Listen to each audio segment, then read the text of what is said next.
ஒரு குடும்பத்தின் வரவுக்கும் செலவுக்கும் இடையே உள்ள விகிதம் 7:6 மற்றும் வரவு 21,000 எனில் சேமிப்பு எனக்கு எவ்வளவு?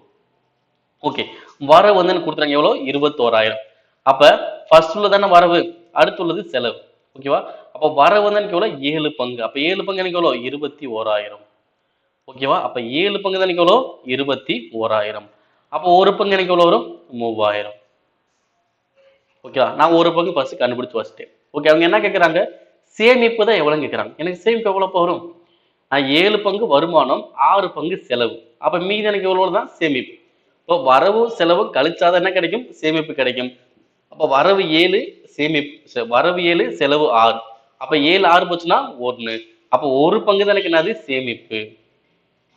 ஒரு பங்கு தான் எனக்கு என்னது? சேமிப்பு. அப்ப எனக்கு ஒரு பங்கோட மதிப்பு எவ்வளோ?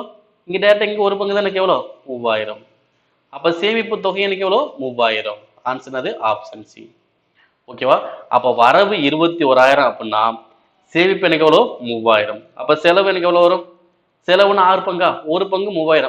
6 பங்குனா 18,000. ஓகேவா?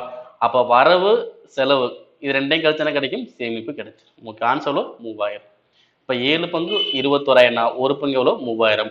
எனக்கு ஒரு பங்கு தான் சேவிங். அப்போ ஒரு பங்கு தான் 3000.